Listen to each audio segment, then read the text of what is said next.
Alhamdulillah wa sallallahu wa sallam ala nabiyyina Muhammadin wa ala alihi wa sahbihi ajma'in. So the question that I have been asked many times, and many people have asked on the comments, and also personally, they've asked, how do you make it like financially while you're in Egypt, and what is some advice that you can give for that? And so, like, for me personally, like, to answer the personal question, this is something that is individual, and I have been like going through chronic disability with my back. I have serious issues with my back, where I can't stand for long periods of time, and if I do like labor with my back, I will have excruciating pain and whatnot. So this is I was able to get on Social Security disability early, and so basically I'm able to retire in Egypt because Social Security disability basically gives me enough to live off of, which is nice, alhamdulillah. And so this is the ideal situation for someone who wants to focus on their studies, and use his time however he wishes to do this. And so, but this is an individual thing, so I can't tell people that this is my advice to them is, get on Social Security disability. But this is the way that I'm able to live out here. And if I was in America with this, I'd be poor. Like I'm not going to have enough to even pay the rent, much less pay bills or anything. But when I'm in Egypt, like, it's great. Like it's something that's it's doable for me. So this is my personal, this is the way that I'm able to do it. But also I've also picked up jobs on the side, like doing online work. And this is what I can say for individuals. And also sometimes there'll be people that will support me in some way, that will help me when times get tough. So if I need like extra money for like classes and for books and whatnot, this is something that many people have been able to help me, that I've connected with before, and they support me in my journey of seeking knowledge. And that is very, very helpful. And so what I can say for like in generally for other people, like what they can look to, the people that come to Egypt and they study here, there's a couple of different ways to do it. Some of them, they have family that supports them, such as their family will pay for their rent, and they'll give them enough money to where they can live, and then they can study. And of course, in this supporting a student of knowledge is a beautiful thing. And also, like, of course, seeking knowledge is a communal obligation. So someone who's is taking up a communal obligation, then they are doing fardu kifaya. Like, this is beautiful. So the person who's studying, he's doing fardu kifaya for studying, and the person that supports someone for studying is also doing fardu kifaya for making sure that people are studying. And of course, if someone has to work while they're studying, this takes a lot from their studying, and it can hold them back in a lot of ways. And so finding people to support you when you're going on your journey, even if it's just a little bit, and maybe it's a few different people that are able to help, but this is something that can then go a long ways. And then there's also the other way that many people will go, is they will work, save up a bunch of money, save up a good sum, maybe a few $1,000s, maybe like $6,000-$7,000 if they want to stay for a while. And then they come here, and then they float off of that money until it goes away. And then once it goes away, then they work overseas in America, whatever, and then they save up a bunch of money until they get a few more $1,000s, and then they study until it ends. And they kind of do this back and forth, and maybe they do this and they mix it with like having a couple people like sponsors that support them. And this is a great way for them to keep their studying up. The only thing is, like, it has that stop. And so when you have that stop, if you do find yourself in a situation where you're gonna like pause your studying, don't pause your studying like completely, because of course someone who's learning Arabic, they should keep using it, and they need to at least keep reading in Arabic, listening to podcasts, or like listening to lectures, listening to audiobooks while they're doing whatever their job is. And of course, if you have a job that you can that you can do something without, like when you can listen to an audiobook, then you're using your time well. And of course everyone's job is different in their situation, their specialties. So this can go back and forth. But of course I've had jobs before where it's like cleaning or doing different things, and I was able to like listen to audiobooks while I was doing this, and I don't know how many books like that I can get through by doing audiobooks.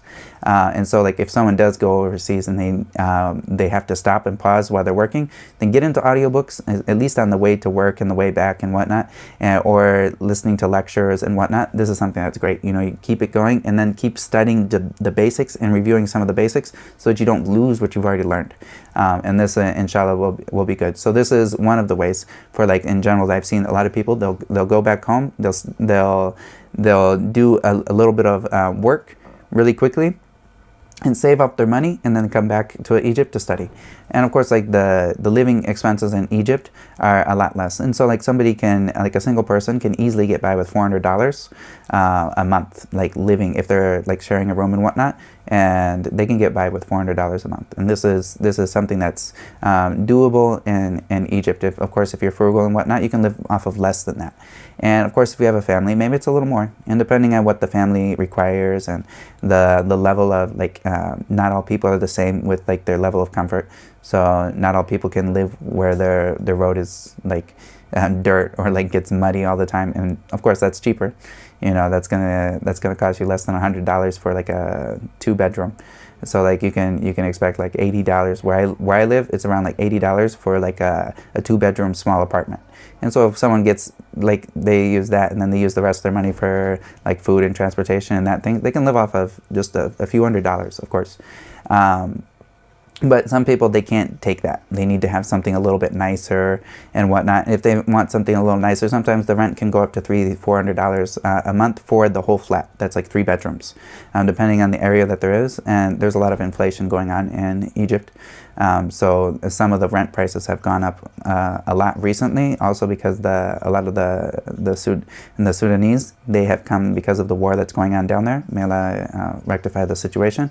But a lot of refugees from Sudan have come here to Egypt, and then because they came here, then there's a lot higher demand for apartments, and that's raised up the prices a bit. And so like that's something that you have to take in consideration. But around $400 for an individual, they can get by. You know, and this is actually, some people would say that's a lot, you know. And if for a family, like maybe $1,000 to $1,200, and some people would say this is more than they need, and some people would say no, it's not enough. And it depends on the family, of course, and what they're doing, and if they're buying books or if they're just studying off of certain things, because books also, that's an expense, and like studying with someone's family, this is also another thing. As opposed to like studying by himself before he's gotten married. And maybe I'll talk about this in another video about that. But in general, people can do this. And if someone wants to stay over here long term and they don't want to ever go back and they want to work from over here, then they get an online job. And this is something that's a great opportunity. If someone gets an online job, just make sure you have like a couple that you have access to internet, and you also have access to like tethering if the internet goes down, because that's normal that internet will have issues here in Egypt because it's not a first world country and whatnot. But so if you have internet, then you can do jobs on the internet, and if you get even just like a decent income of like $1,000, you know, like you can float. You know, you can float with $1,000 and you can live here. Yeah, you have a few hours every day or like every week that you're working. But this is something, it's a way to do it if you get an online job.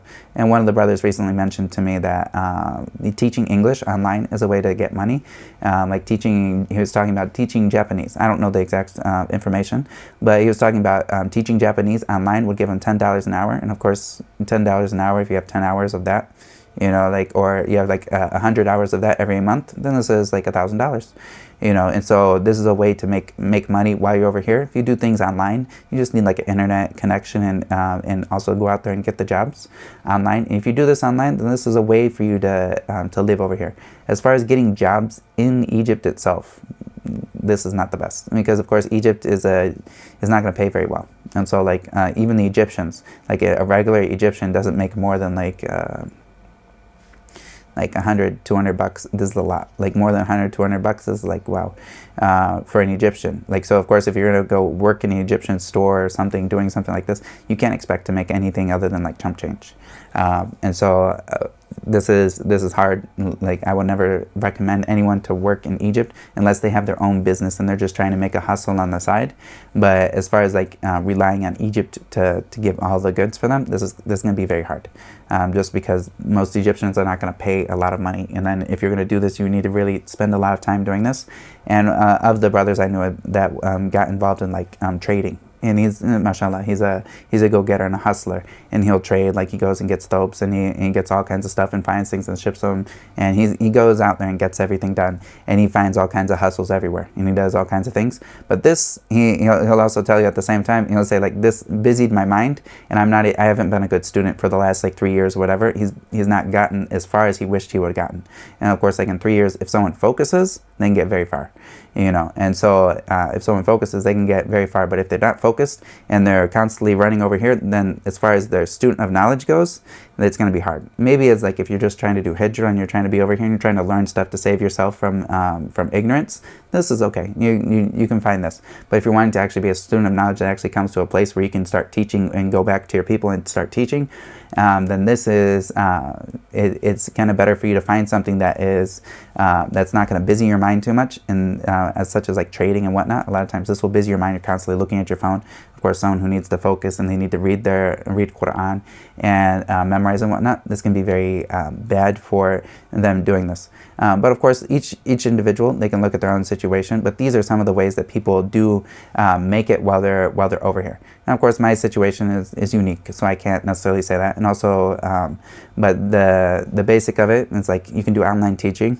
And this is a way to make money, and depending on what you're teaching and whatnot. And also some people, maybe after you get enough knowledge, say like Arabic, maybe you teach Arabic online to overseas to like people that are in America and whatnot. Maybe this makes okay, because overseas they'll pay more than like someone that's here would pay less.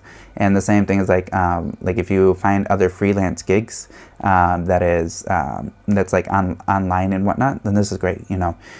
Just keep in mind that the bandwidth here is not always the best. So sometimes that can be an issue depending on the type of work that someone is looking to do.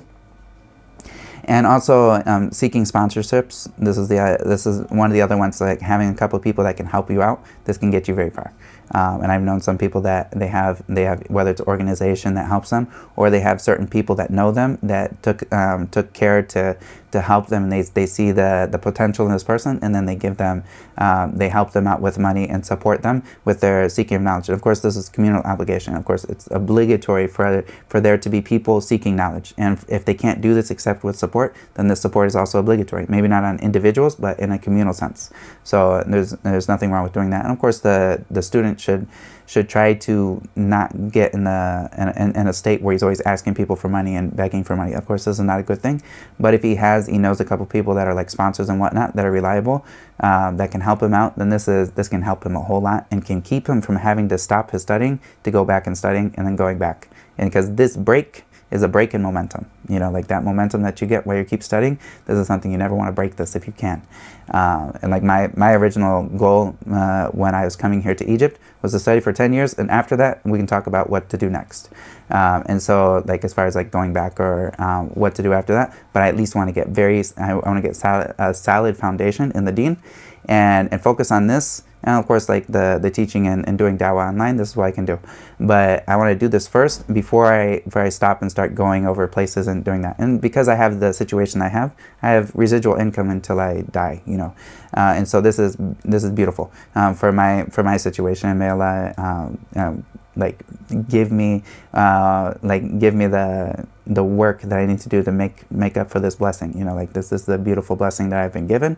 And yeah, I have issues with my health and whatnot, but this is not like the beauty that I've been given to early retirement to just study. This is great. But this, of course, I can't give this as advice for people. But also the seeking sponsorships of the way, and also working. Sometimes there's teaching English that some people can do. Even here in Egypt, I know some people that teach English in Egypt, and they do make some money. Like this is okay for them to make, but technically you can't make money in Egypt. Like if they find out you're working without their work visa, which is like hard to get, then there could be issues. But if you just work under the table, then this is something else. Of course, Wallahu ta'ala a'lam. And also it's very important for people to make connections with people and like get to know the people that are around you, and try to do that, and also be good with your time and try to see what works for you in that. And may Allah bless all of you that are looking to go seek and to study, and it may give you risk and from places that you don't even know. Wallahu ta'ala a'lam. Sallallahu wa sallam ala nabiyyina Muhammad wa ala alihi wa sahbihi ajma'in. فلذلك فادع واستقم كما أمرت ولا تتبع أهواءهم وقل آمنت بما أنزل الله من كتاب وأمرت لأعدل بينكم الله ربنا وربكم لنا أعمالنا ولكم